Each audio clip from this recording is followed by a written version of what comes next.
मी 6 महिन्याच हे प्रचंड उलाढाल, प्रचंड व्होलटाईल वर खाली होणारं मार्केट असेल. अच्छा. तर त्या याच्यात तुम्ही सीट बेल्ट बांधल्याशिवाय जसं गाडी चालवू नये तसं मार्केटमध्ये आता एकदम काळजी घेऊनच निर्णय घ्यावे. कोणत्याही जिल्ह्यात, कोणत्याही ठिकाणी भारतात कुठेच कोणी शेअर मार्केटमध्ये गॅरंटी देऊ शकत नाही. कुठेही लालचेपायी तुम्ही आपले हार्ड अर्न मनी थर्ड पार्टीवर व्यवहार करू नये. बरोबर. शेअर मार्केटमध्ये कॅश चालत नाही. आपण वेळोवेळी बोललो शेअर मार्केटमध्ये थर्ड पार्टी, तुम्ही ए असाल पण तुमच्या नावाने व्यवहार नव्हता, तुम्ही बी ला पैसे देतोय आणि बी म्हणतो मी सगळं बघून घेईल, म्हणजेच तुम्ही बी कडे आपली मान देता. ओके. तर तुमची मान सुरक्षितपणे काढून घ्यावी. ओके. आणि ती कापली जाणार हे लक्षात ठेवावं. सगळ्यात महत्वाचं अपकमिंग जनरल इलेक्शन. ओके. आणि हे 6 महिने खूप अस्थिरतेचे राहणार आहे. मी असं म्हणत नाहीये की मंदी येणार आहे, मी असे म्हणत नाही तेजी येणार. तुम्हाला एकाच दिवसात एकदम वरचा टॉप दिसेल आणि एकाच दिवसात बॉटम दिसेल, जो आता मागच्या आठवड्यात पाहिला.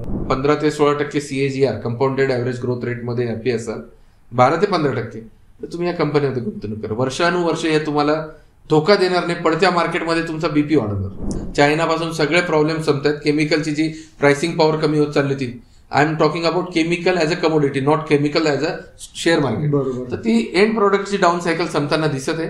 त्यामुळे त्यातल्या काही गिने चुने चांगल्या कंपन्या या आउट परफॉर्म करू शकतात.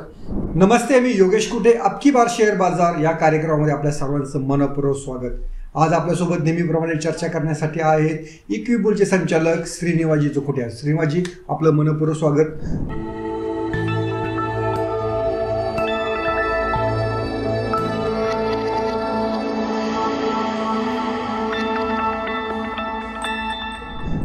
हा जो आठवडा आहे, संपलेला जो आठवडा आहे, धडकी भरणारा आठवडा होता. मार्केटमध्ये टॉप लावलं, 21,600च्या आसपास गेला, 1,000-1,500 ते जवळपास मार्केट खाली आलं.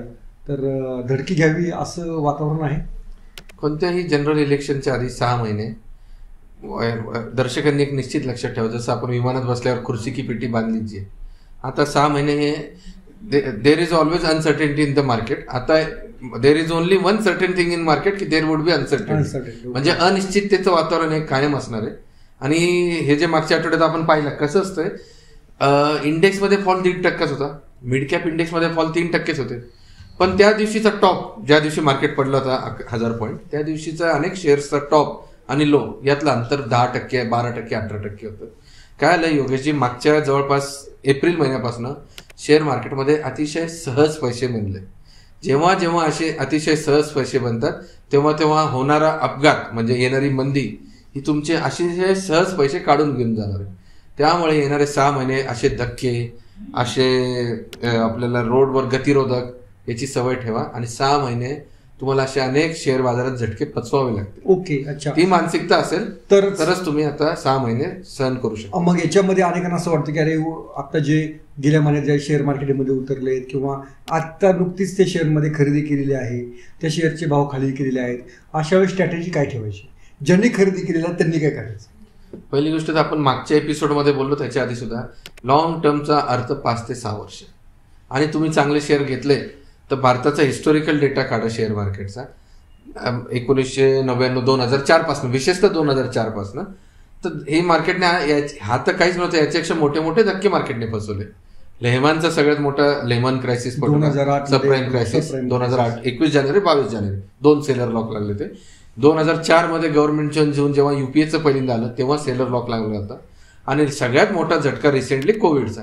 तर हे असे झटके लागत राहणार. पण तुमचा व्ह्यू 5 ते 6 वर्षाचा असेल तर काही या झटक्यातून तुम्ही सुखरूप बाहेर येऊ शकता. त्यासाठी तुम्हाला पेशन्स, आपण जो नेहमी शब्द वापरतो, पेशन्स आणि लॉंग टर्मचा व्ह्यू असला. आणि चांगले शेअर तर तुम्हाला शॉर्ट टर्म, लॉंग टर्म प्रत्येक याच्यात फर्स्ट फॉरमोस्ट क्रायटेरिया शेअरची क्वालिटी. अनेकदा असं वाटतं की आता मार्केट पडल्यानंतर लोक SIP उलट काढतात की आता पडले मार्केट, आता आणखी होईल.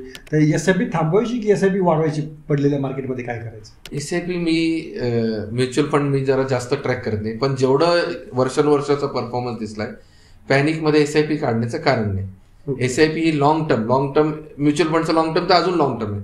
शेअर मार्केटमध्ये मी सारखं 5-6 वर्ष म्हणतो.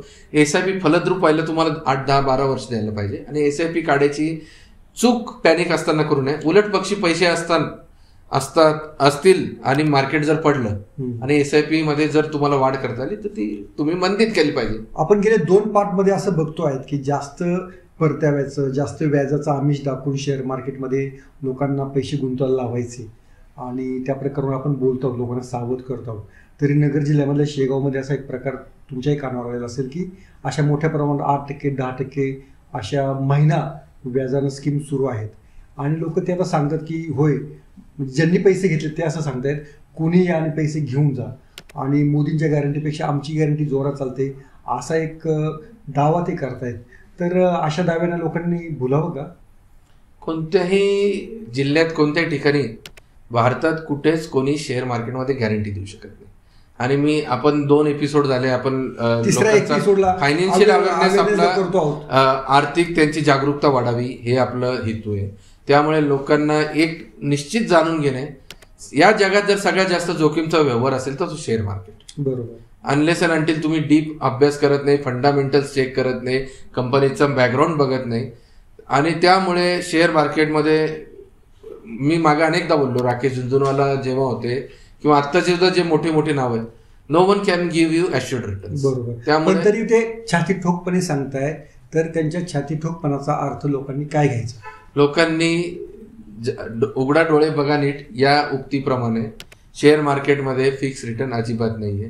सगळ्यात चांगलं, ज्यांना माहीत नाही आणि माहिती करून घ्यायला वेळ सुद्धा नाही, त्यांनी सोपा म्युच्युअल फंडचा मार्ग अवलंबावा. नाही, आता जनशे स्कीम मध्ये जवळपास ती शेगावची जी स्टोरी आहे त्याच्यामध्ये 700 कोटी रुपये लोकांनी अडकवलेले आहेत आणि तो मुद्दे कधी आणि पैसे घेऊन जा.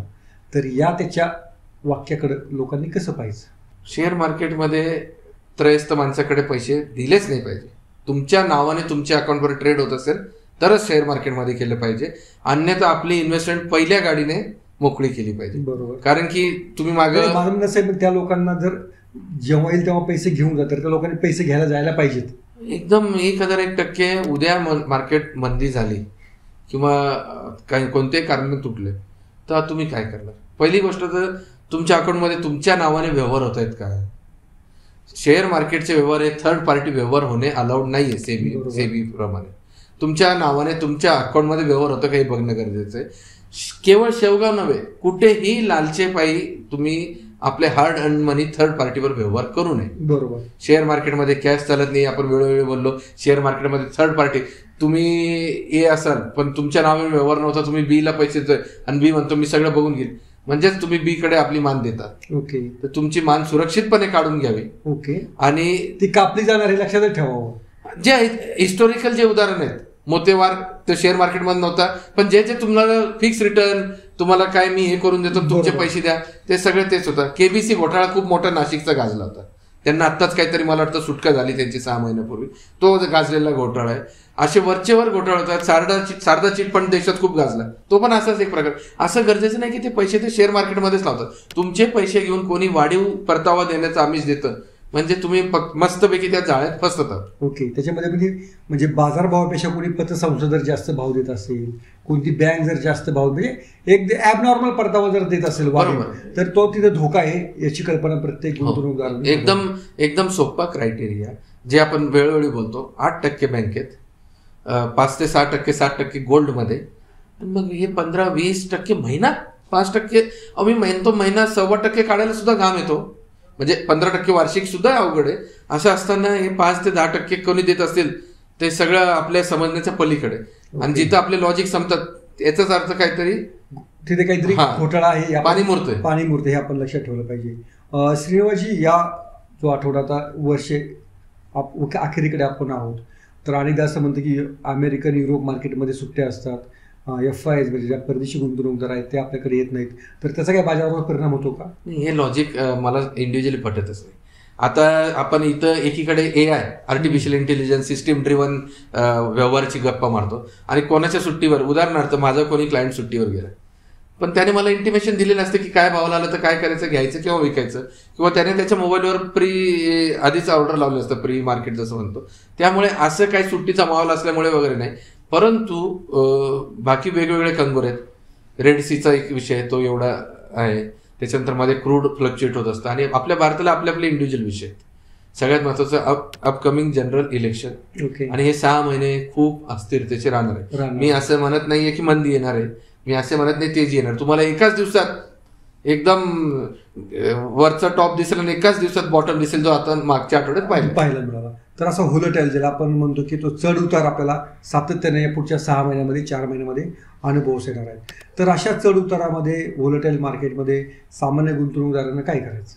हा आपला प्रत्येक कार्यक्रमाचा शो आहे, पण हा शो तुम्ही ऐकताना तुमचे काही प्रश्न असेल तर जरूर खाली विचार.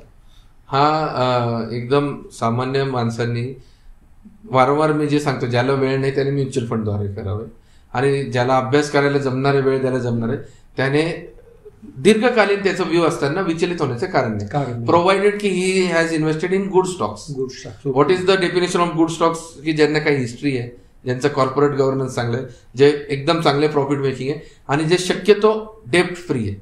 आजपर्यंत ज्या कंपन्या बुडल्या, अनिल अंबानी ग्रुप बुडलेला आहे, जेपी ग्रुप बुडलेला आहे, सगळ्या अडचणीत, युनिटेक, सगळ्या अडचणीत, कोणी एकेकाळी या सगळ्या कंपन्या 80,000 कोटी 90,000 कोटी वगैरे मार्केट कॅप होतं. फक्त बॅड गव्हर्नन्स आणि इंटरेस्ट, डेप्ट म्हणजे कर्ज आणि त्यावरील व्याज, या 2 गोष्टींमुळे बुडलेले हे ग्रुप आहेत, बुडलेले अनेक ग्रुप आहेत. तर आता या मार्केटमध्ये आता सेन्सेक्स निफ्टी दोन्ही वाढलेलं आहेत. तर जे लोकांच्या आवडीचे जे स्टॉक असतात, इन्फोसिस, HDFC, नेस्ले, काय कोटक, मारुती, तर या स्टॉकमध्ये आता लोकांनी काय करायचं? माझा हा कोणत्याही इंडिव्हिज्युअल स्टॉकवर सल्ला खरेदीचा किंवा विक्रीचा नाही, पण मी एक उदाहरण कायम देत असतो की लार्ज कॅपमध्ये तुमचे पैसे सेफ असतात, एकदम सेफ असतात. जे तुम्ही नावं घेतले, HDFC, Maruti, Nestle, Tata steel, उच्च दर्जाच्या कंपन्या. पण मग या उच्च दर्जाच्या कंपन्यामध्ये तुम्ही एकदम ॲबनॉर्मल प्रॉफिट काढू शकत नाही. जर तुम्ही एक 15 ते 16% CAGR कंपाऊंडेड ॲव्हरेज ग्रोथ रेटमध्ये हॅपी असाल, 12 ते 15%, तर तुम्ही या कंपन्यामध्ये गुंतवणूक करा. वर्षानुवर्ष हे तुम्हाला धोका देणार नाही, पडत्या मार्केटमध्ये तुमचा BP वाढवणार नाही. ओके, त्यामुळे अशा चांगल्या कंपन्यांकडे तुम्ही लक्ष ठेवू शकता. पण जर तुम्ही शेअर मार्केटमध्ये येत आहे आणि अशी अपेक्षा लावतो की मला जरा चांगले रिटर्न भेटले पाहिजे, चांगले म्हणजे 18%च्या वरती, तर या कंपन्या 18% दरवर्षी देतील का? I am doubtful. कोणी एकेकाळी 10-15 वर्षापूर्वी हे छोटंसं रोपटं पण नव्हतं. या ज्या 3-4 कंपन्या शेअर मार्केटमध्ये 20-1 वर्षापूर्वी एकदम छोटं रोपटं होतं HDFC, जो आज वटवृक्ष झालाय. वटवृक्ष झाल्यावर तुमची हाईट वाढण्याची एक सीमा असते, तुमचे सगळंच एक्सपान्शनला एक सीमा असते. त्यापेक्षा तुम्ही असे काही रोपटे शोधा की जे आता एकदम इंडिव्हिज्युअल लेवलला आहे आणि तुम्ही त्यांना पाणी घालणं चालू. आपण तुम्ही 2 आठवड्यापासून आपल्या वाचकांना सांगता की केमिकल सेक्टर, आपण केमिकल लोचा म्हणून देखील एक शो केलेला होता की शेअर मार्केटमधला केमिकल लोचा, आणि त्याच्यामधल्या काही कंपन्यांचे शेअर आपण शिक्षणासाठी किंवा एक माहितीसाठी म्हणून त्याची आपण डिस्कस केलेली होती. तो काही गुंतवणूक सल्ला नव्हता. तर या आठवड्यातलं सेक्टर किंवा पुढच्या काही दिवसातलं सेक्टर असं कोणतं तुमच्या नजरेखाली आहे? तुम्हाला जरा जगावेगळं काही केल्याशिवाय यश प्राप्ती होत नाही. तसंच प्रवाहाच्या विरुद्ध पोहता आलं पाहिजे. आपण 6-7 महिन्यापूर्वी पूर्ण दुनिया जेव्हा IT मध्ये निगेटिव्ह होती, आम्ही काय म्हणायचो की IT स्टॉकमध्ये लावा, म्हणजे बिर्ला सॉफ्ट एक चांगलं एक्झाम्पल आहे जे 30% आसपास झालं. तसंच सगळं जग हे मागच्या 1-1.5 वर्षापासून केमिकल स्टॉकवर खूप निगेटिव्ह आहे. तर सरसकट केमिकलवर लावा का? नाही. त्यातल्या काही गिने चुने चांगल्या कंपन्या शोधाव्यात आणि त्याचा अभ्यास करावा. तुमच्या ॲडवायझर, आर्थिक सल्लागारचा सल्ला घ्यावा आणि केमिकलला येणाऱ्या काळात केमिकल स्टॉक मधल्या काही चांगल्या कंपन्यांना आजचे दिन येऊ घातले. तुम्ही केमिकल बद्दल एवढे बुलिश किंवा केमिकल बद्दल एवढे तेजीच्या एवढा विश्वासू का आहात तुम्ही? एक प्रत्येक प्रोडक्टचं वगैरे डाऊन सायकल असतं. ते down cycle market always discounts future, म्हणजे ते डाऊन सायकल चालू होण्याच्या आधीच केमिकलच्या शेअरमध्ये बऱ्यापैकी मंदी झाली होती. अनेक शेअर 40% त्यांच्या लाईफ टाईम लो हायपासून आता 40-50% खाली. कोणी 1.5-2 वर्षापूर्वी लक्ष्मी ऑर्गॅनिक्स 630, आज 275, असे अनेक शेअर्स आहेत. तर मार्केटला आपल्यापेक्षा जास्त माहिती असतं. मार्केटला माहिती असतं की ITची मंदी आता संपते, तसंच केमिकलचं डाऊन सायकल संपते. मी असं म्हणत नाही की केमिकलमध्ये लगेच अपसायकल येईल, पण केमिकलची डाऊन सायकल संपते. चायनापासून सगळे प्रॉब्लेम संपतात. केमिकलची जी प्राइसिंग पॉवर कमी होत चालली होती, I am talking about chemical as a commodity, not chemical as a share market. तर ती एंड प्रोडक्टची डाऊन सायकल संपताना दिसत आहे. त्यामुळे त्यातल्या काही गिने चुने चांगल्या कंपन्या या आउट परफॉर्म करू शकतात. यासाठी तुम्हाला चांगल्या कंपन्या शोधून तुमच्या आर्थिक सल्लागाराला विचारून हा निर्णय घेऊ शकता. पण केमिकल शिवाय दुसरं कोणतं सेक्टर असं तुम्हाला वाटतं? आणि त्या केमिकल ज्या कंपन्या आम्ही चर्चा केलेल्या आहेत, ते आधीच्या 2 भागांमध्ये देखील आहे, त्याची पण तुम्ही माहिती घेऊ शकता. तर केमिकल सोडून दुसरं असं कोणतं सेक्टर वाटतं की ज्याचं डाऊनफॉल आता थांबला आहे? डाऊनफॉल म्हणण्यापेक्षा एक सेक्टर एकदम लाईन झोनमध्ये आहे आणि ते आहे NBFC. आणि NBFC non banking finance corporation companies की ज्या बँकेतर आपण ज्याला कंपनी असं म्हणतो, तर उदाहरणार्थ बजाज फायनान्स, पुनावाला वगैरे अशा. तर जसं आपण स्टार्टिंगला बोललो की येणारे 6 महिने एकदम तीव्र व्हॉलॅटिलिटीचे म्हणजे अस्थिरतेचे, अशा अस्थिरतेत तुम्हाला कुठेही मोठ्या मंदीत पुनावाला फायनान्स हा शेअर भेटला तर तुम्ही त्या शेअरच्या बाबतीत तुमच्या आर्थिक सल्लागाराला विचारा. कारण की आपण इथं खरेदी विक्री काहीच बोलत नाही, आपण फक्त की हे तुमचे शेअर तुमच्या ऍडवायझरला विचारा आणि तुम्ही अभ्यास करा. पुनावाला या शेअरच्या मागे एक खूप भलं मोठं पुनावाला ग्रुपचं नाव आहे, जिथेही चांगलं, जसं आपण टाटा ग्रुप, डोळे जाग बघतो, बिर्ला बघतो, असे अनेक ग्रुप पैकी पुनावाला ग्रुप जे आपल्या टॉप 3 टॉप 4 मध्ये पॅन इंडिया रिचेस्ट लिस्टमध्ये, त्यांच्यासारखं उच्च प्रतीचं नाव आहे. कंपनीचं परफॉर्मन्स चांगलं, जे 2-4 तिमाही निकाल आले, तर पुनावाला हा मंदीत. ओके, आत्ता घ्यावं का? नाही, आत्ता नाही घ्यावं. असेल तर होल्ड करावं का? नक्की होल्ड करावं. परंतु खाली गेल्यावर तुम्ही याचा नक्की विचार करा. 440च्या आसपास तो शेअर आहे. हा शेअर जवळपास 3 आठवड्यापूर्वी 338 वगैरे होता. 338 100 रुपयाचा रिटर्न्स, म्हणजे जवळ 100 रुपये म्हणजे 28% झाले. 28% रिटर्न्स त्या शेअरने एका महिन्यात दिलेला आहे. तर तुम्ही तो तुमच्या नजरेखाली ठेवू शकता. तुमच्या फायनान्शियल ऍडवायझरशी बोलून तुम्ही तुमचा पुढचा निर्णय घेऊ शकता.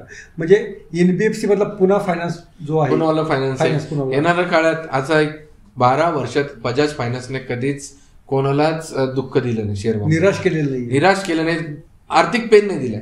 तर त्या हिशोबाने बजाज फायनान्स हा मोठ्या मंदीत, म्हणजे तो कधी एकाच दिवसात असं होत नाही शक्य, तो कधी एकाच दिवसात जोरात 15% पडला, 20% पडला, तर त्या शेअरवर सुद्धा तुमची नजर कायम राहावी. तर पुढचा आठवडा तुम्ही कसा पाहता? पुढचा आठवडा नाही, येणारे 6 महिने.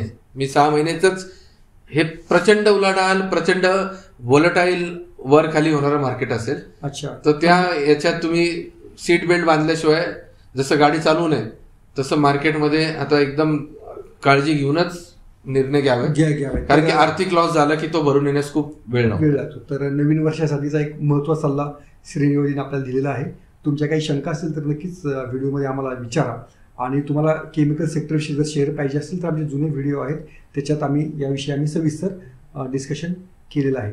तर नवीन वर्ष सर्व गुंतवणूकदारांना, सर्व प्रेक्षकांना भरभराटीत जाऊ आणि शेअर मार्केटमधल्या अनेक अनुभवातनं आणि त्यांच्या अभ्यासातनं श्रीनिवाजी आपल्याला पुढच्या वर्षी देखील भेटत राहील. तर नक्की आमचा कार्यक्रम पाहत राहा. लेट्स अप आपकी बार शेअर बाजार. धन्यवाद श्रीनिवाजी, तुम्ही या ठिकाणी आल्याबद्दल. थँक्यू.